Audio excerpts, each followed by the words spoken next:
Okay, Shalom. We are going to do the introductory shiur to Amiras Pitom HaKetores. So, if you remember, a couple of weeks ago, we learned the sugya of the Ketores, of giving the Ketores. Ketores was the incense that was given early in the morning in the Beis HaMikdash. One of the first things that was offered in the Beis HaMikdash, it's a collection of spices. So this is so we have a custom of saying the korbanos that we don't get to give in the Beis HaMikdash. And the Ketores is one of them. Is one of the things that we say. And if you remember, I think it was Salah who had asked the question of whether or not the sugi that we went through about the actual Ketores fits in with our customs in prayer. So that got me curious at the thinking, and let's see. So the Gemara says as follows: "Hektir alav Aaron Ketores samim baboker betilos neras hektirena." That you should give Ketores of spices. And when Aaron was doing the menorah, when he was fixing the menorah to be lit, so that's and cleaning out the stuff, that's exactly when you would give the Ketores. The Rambam says in the Sefer Mitzvahs, we saw this, Mitzvah Kafches, the 28th Mitzvah, Isha Savinu HaKohanim Lahasim Ketores Pamayim Bayom Al Mizbeach, right? So there's Mizbeach Hazav, excuse me. There's a mitzvah that twice a day the Kohanim should put the Ketores on the golden Mizbeach, the one inside. Right?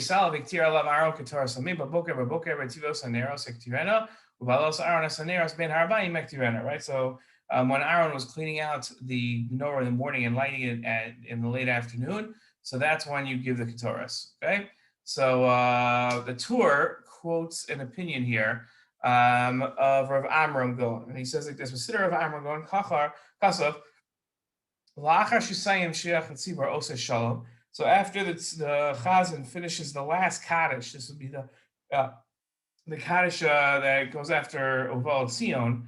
Nogan Lomar Ein Kelokenu. So the custom of saying Ein Kelokenu. Ein Kelokenu is the piyut, that like a poem that comes right before the Ketores, right? You say Ein Kelokenu, and then it goes on the psukim of the Ketores.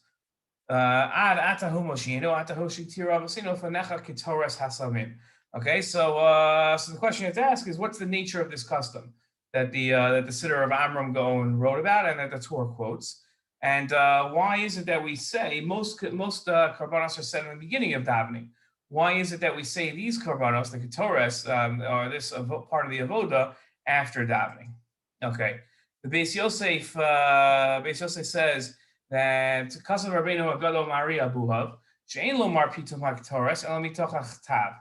You can't say Pitum HaKetores, no matter how well you know it. You can't say it by heart. Why? Shema Yichaser Echad Me'asimanim. Let's say you leave out one of the ingredients. There's 11 ingredients in the Ketores. Let's say you leave one of them out. V'yechayev Misa B'Kriya K'mo B'Aktar. So just like your Chayev Misa, if you give the Ketores, right? If you give the Ketores, we're missing one ingredient, your Chayev Misa. So too, says the Rei Abuav, so that's going to be the same thing that happens if you recite the recitals in the place of the actual offering. So if I recite it and I leave out one of the ingredients, I'm also Chayev Misa, so you should better be careful, you better read it inside.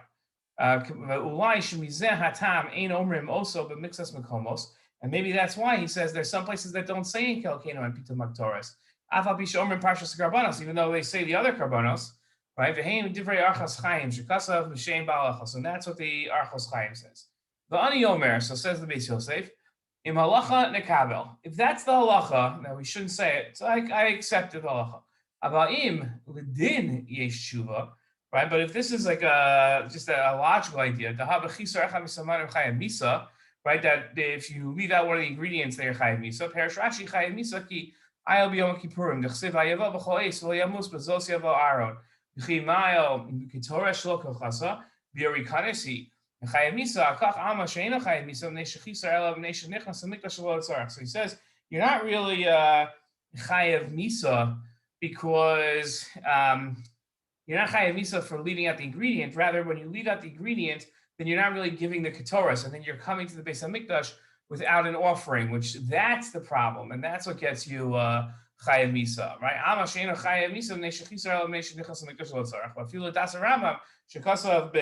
Be'perik Beis, Behilchos Kli HaMikdash, Chisar Echa Mitzvah Chayav Misa, Shari Nasis Ketores Zara. Remember, at the time of the Ketores Zarhi, and even the Rambam who disagrees that it's not because you came to the base of Mikdash without a korban, but rather the reason why you're chayav misa is because you did a Ketores that's considered zar, it's considered strange, meaning it's not the halachic Ketores. Maybe that's the reason. Even according to the Rambam's opinion, at the time of the Ketores Zarhi, it's because you offered a strange Ketores. Right? And then that's the problem with that is you came to the base of Mikdash for no reason.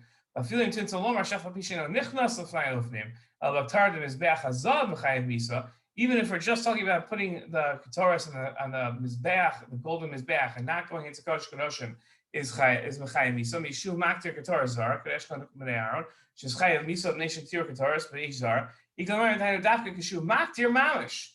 Allah Shachisa Bekriya. So that's if you offered something in that's strange, like you gave an offering. But here we're not even talking about an offering. So what could be the problem?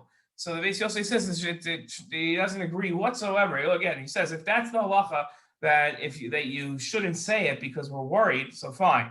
But if you're telling me that this is something that you thought of, so no way. So the question is, what does this line mean? V'ani omer im halacha nekabel. If this is the halacha, then I accept it. Im ledin yesh tshuva. But if this is like a logical assumption that you came up with, then I have a response for that. What does that line mean exactly? How does that work in halacha? Okay, so now let's go on to the next source. This is the Shulchan Aruch. Okay, and the Shulchan Aruch says, this is actually the Ramah, excuse me, this is the Ramah. He says, Yesh lomar pito maktaras er boker achar tefillah.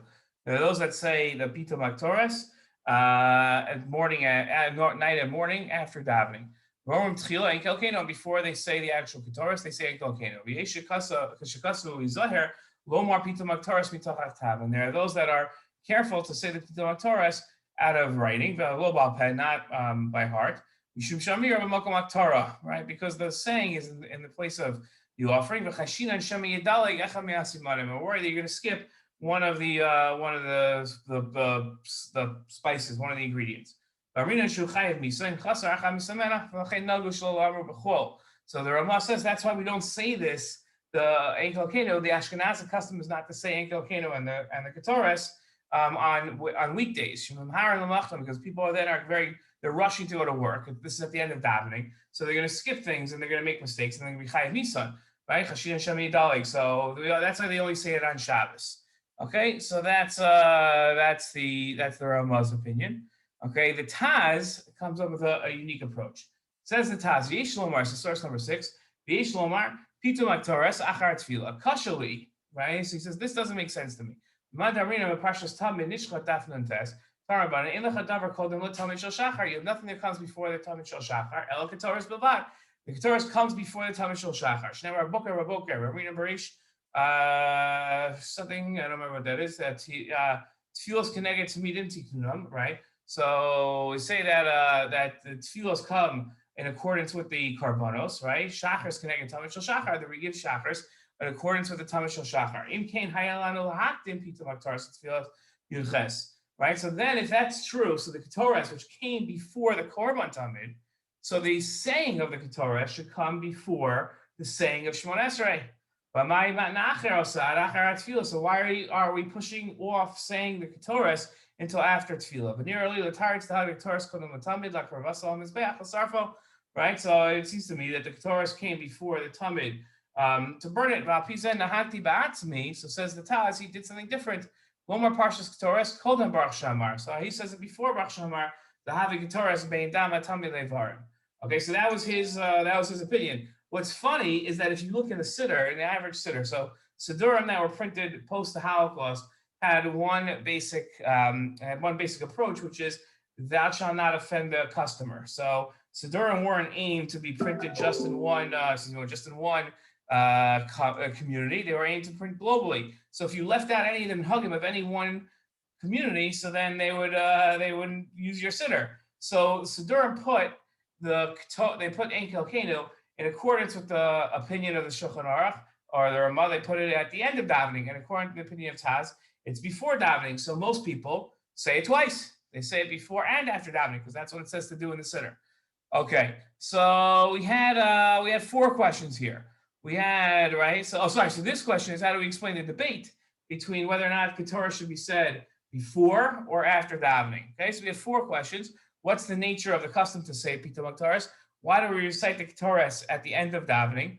The Tur says if it's the halacha not to say it, then fine. But if it's a tshuva, then if it's a din, then he rejects it and he says he should say it. So what does that line mean? How do we understand that? And how do we understand the debate between whether or not you should say the Ketores before or after davening? Okay, these next sources are going to help us with the answer. Okay, the Shari Tshuva here says, "V'atam shomrim tchila enkel keno." Why do we say enkel keno before davening? Ufisha Ketores not ma'asheres. So he says it's because the Ketores made you wealthy. So he says the reason why we say the Ketores, when you used to offer the Ketores, we're going to see this in the Gemara in a second. When you used to offer the Ketores, whoever offered the Ketores became wealthy when they offered the Ketores. Okay, so therefore he says that's why we say Enkel Kenu. So the person shouldn't think when they become wealthy that it was their efforts that made them wealthy. They should realize that it comes from Hashem. Okay. Interesting. So, what does saying the Ketores have to do with becoming wealthy? What's the connection there?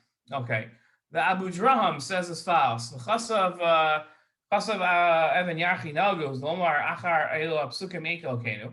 So we say Enkel Kenu after these psukim. Pita Maktar. So Atami Shum Detanya Biyuma the Olam Lo Shana Adam Ba Mebnei Shemasharis. Right. So we see this Gemara, right? That Yasimu Apecha Lei Barach Hashem Chelo. That we say Enkel Kenu because again we're saying the Ketores in place of giving the Ketores, and the Ketores made you wealthy. So we say the Pita Maktores in order to make us wealthy. That's the idea, okay? And that we should be successful in all our ways.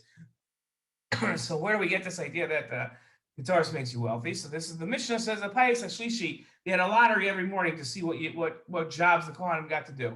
So Chadashim Ketores Bo, in the third lottery of the day, the third job that they gave out, they said whoever hasn't done the Ketores, they can come ahead and participate in the lottery for the Ketores. So the Gemara says, Tana Yolam Lo Shanadam Ba. So a person never got to do it twice. The Ketores. Why? So because it made you wealthy, right? So I'm really a papa labai my time. So the pasuk, when it talks about like hints towards the Ketores, it talks about that Hashem blessing your portion, right? So the Gemara said the right, and these are from this psukim.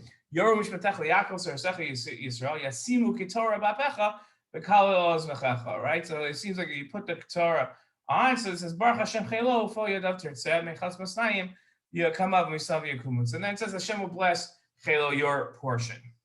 Okay. So how does the Ramban explain this? Okay, so and again, how does the Ketores now make you wealthy? Right? How do we understand this? It seems a little like not really so straight. I offer Ketores, I become wealthy. How does that work? What does this mean? Says the Ramban. Right? You should have a large portion. So you should be plentiful when you come to the Kodesh. Right,